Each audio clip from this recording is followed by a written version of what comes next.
Baga guyyaa dhalachuu gooftaa keenya Yesus Kiristoos ayyaana qilleetiin isin ga'e jechaati. Lafa jirtanitti nagaan isiniif haa ta'u faamilii keenya akkam jirtu nagaa keessanii nuti nagaa keenya isinis baga nagaa taatanii jecha.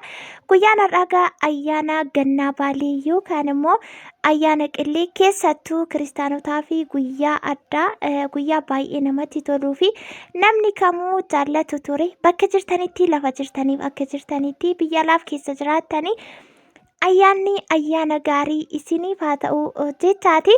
Nutis immoo ayyaana wal qabsiisnee oolmaa keenya guyyaa har'aa haalatti ayyaana dabarsine isinii qabadheen dhufeetii isin immoo laayik gochuun haga xumuraatti nu waliin turaa jechuuni. Affeerraa keenyaa bakka kanaan isinii ka'a. Warri haaraa taatan sabskiraayib gochuun gara mana keenyaatti dabalama. Yaa viidiyoo kan kaleessaa kanarraa bakka tokkotti waraabee guyyaa kaleessaa viidiyoo hojjechuun naaf hin mijanne. Kaleessa gaa jalqaba irratti shunkurtiidha, lukkuu hojjechuudha, biddeen tolchuudha waan meeqatu jira. Kunoo bakka kanatti gaa biddeen tolchee har'a kanaatiin erga xumurii as kanatti immoo kun kan kaleessaati jechuudha. Inni kan jalqabaarraa kun kan kaleessaati. As kanatti immoo buphaayyoo kan killee affeeluutu na barbaachisa ture yookaan narraa eegamachuudha. Gad dirqama lukkuu yoo hojjetamte killee ni barbaachisa miti akkuma isin hubattanii killeen keenya wal makaadhaa bashaa fi faranjii achi killee ergaan irra kaa'ee booda hanqimamiin keessaanii as bakka kanatti immoo daabboo tolchuudhaafi kuni guyyaa kaleessaa kanaan hojjedhedha. Kanarraas immoo jira obsaan gaxooratti ilaalaati yaada keessan nuuf godha. Akkasumallee warra nu jaallatan viidiyoo keenya laayikii godhaa nu jajjabeessaa jecha. Kunuugaa bukonkoo baay'ee koffi jedhee galagalee jiraan daabboo tolchuu baay'een jaalladha. Daabboon illee baay'ee tokko naaf ba'aa kan barbaaditi isaanii barbaadetti tolchuu danda'a. Qoccoo kana gabaarraan bitiyanii kunoo haala kanaanii ani daabboo sattiin tolchanii nan qabaga. Warri bitachuu barbaadan maal kan jedhu isa kanarraa dubbadheen ture. Erga daabboo sirreessee booddee irra keessatti qirsii kana gochuu barbaade lippi qirsii barbaade. Isa booda itti uffisee maal jedhee keessa galchuufanii jechuudha. Daabboo baay'ee bareedaa ta'eedhaan abdii qabaa. Dhumarrattis immoo ni ilaaltu yaa viidiyoo shorti gochaa jira. Akkasumallee ispiidirra kaayitiin jechuudha. Isinitti akka hin hirannee fi daabboo kan itti tolchuu maashiniin koo kan isa kanaas keessatti wanta hin barbaadin hojjetadha. Qoonxaa foonii wantoota garaagaraati isa nan odeessamma. As kanatti gartokkoon allicaa hojjechaa, gartokkoon waxii diimaa hojjechaa, gartokkoon immoo shunkurtiin kan lukkuuf kukkutame jira. Akkasuma timaatimii affeelee qola isaarraa quncisee as kanatti immoo qaxaqqaxaatiin jira. Kuni galgala ta'edha. Kaleessa galgala jechuudha. Ganaa lukkuu qaluuf immoo ganaan deema. Abbaan warraas immoo hojiirra oolee galgala ganee dhufee lukkuu morma kutuutti eeguun dirqama. Achi halkannatti ta'ee jira. Achiin booda dhufee lukkuu morma kutee haala kanaatiin gogaa ishee irraa yaasuutii jalqabe jechuudha. Handaaqqittiin garuu hin jabaatti miti hanan ta'e waan meeqa na mudate yeroo biraan isinitti hima. Innis immoo haga tokko na gargaareera baay'ee waan dadhabeeruufis immoo anis immoo cakkanuun barbaanne garaa naatiin na dhiisi baqqaan jedhee shaaworii galuu deeme. Achi kaanee kunoo astuu wajjiniin billiitti handaaqqoo baasuutti kaanee baay'ee yeroo jalqabaafanii handaaqqoo kanan billiitti baasaa jiru.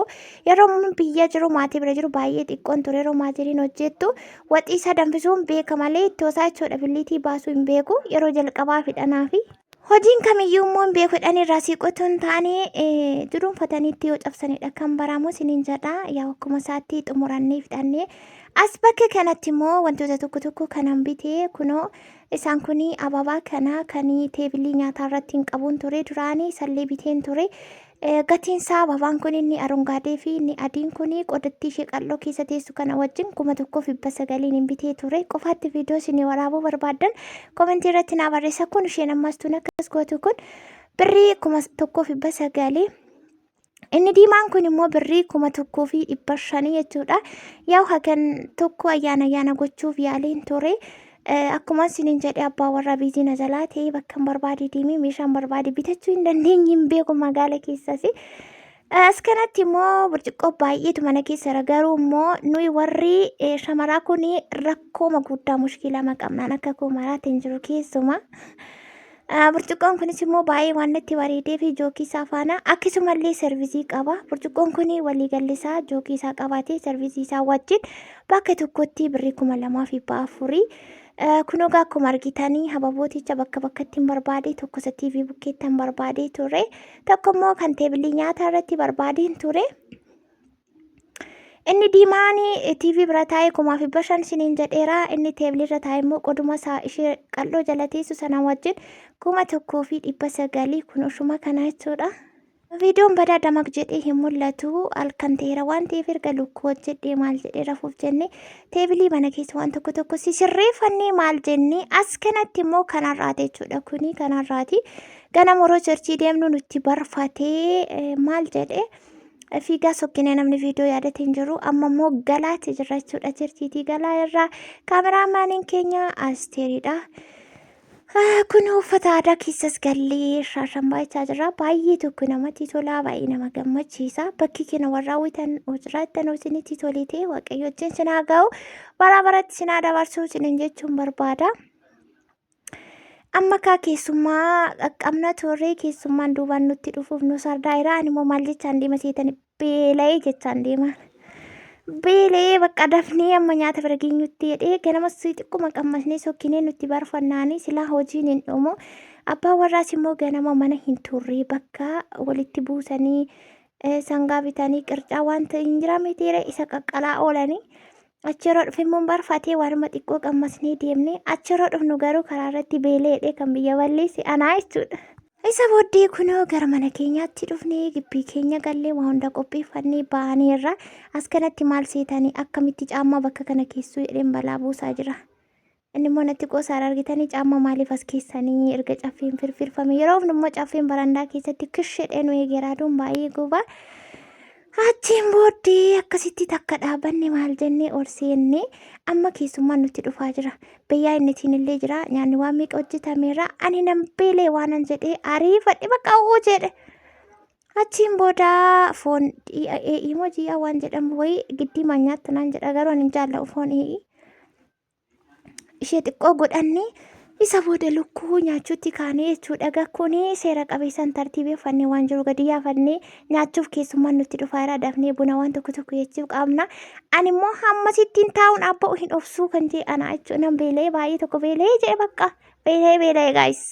Isa booda yaa waaqayyos ati nu eebbisii jenneetu kunoo gabbaa warraa yeroo waliin nyaannu qofi nyaatu. Zimmeedhee nama gursuu jaallata.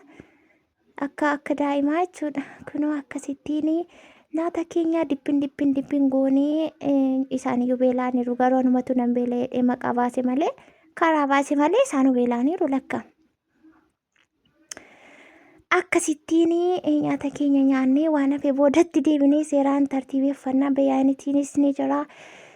Akkasumallee waxiin foonillee ni jira jechuudha. Kun immoo lukkuudha.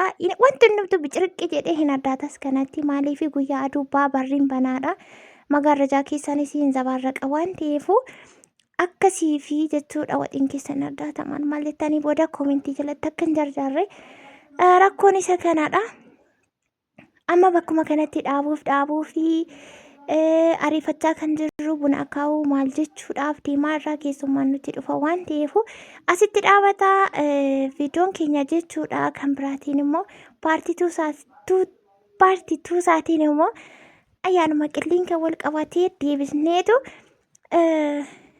isinii dhufnaa jechuudha. Isin immoo laayikii godhaa. Akkasumallee har'a abbaa warraa isinii fideen dhufee yaada. Asitti immoo daabboon kun baay'ee tokko bareeda jechuudha. Baay'ee namatti tola. Daabboo qamadiidha baay'ee wayii duqeetii miti.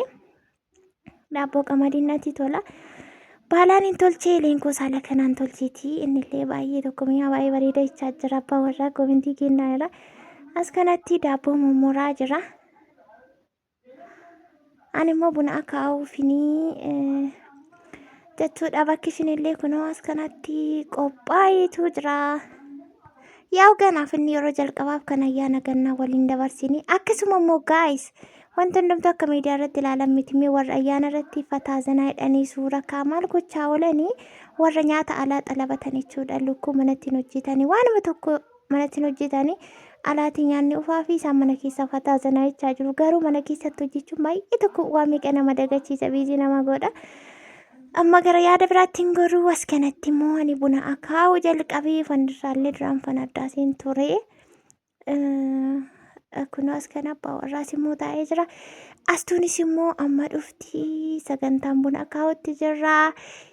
Baay'ee nutti tolee ayyaana gaarii guyyaa gaarii dabarsaa jirra galata waaqayyoo haa ta'u waaqayyo isa guyyaa kana nuuf kennee waan baay'ee keessa chaaleen jedhu bira nu dabarse waliin akka dabarsinuu yeroo gaarii nuuf kennee galateeffachaa gammadaa damaqqii moqqi jechaati.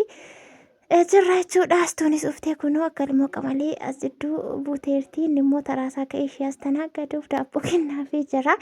Yeroo itti buna dhunnuu maal kan ta'e kanarraa kanaaf immoo itti deebineetu isin qabanneetii dhufna jechuudha. Isin immoo isa kana yoo isinitti tolee warra nu jaallattan nu kabajaan nagammaatti nu wajjin turtan faamilii keenya nus isin jaallannu viidiyoo keenya laayikii sheerii nuuf godhaa akkasuma immoo warri haaraa taatan sabskiraayib gochuutiin gara maatii keenyaa gara mana keenyaatti dabalama anaa dhufuu jennee gammachuun isin simannaa isiniin jedhaa irra deebi'ee ayyaana gaarii isiniif haa ta'u baay'ee.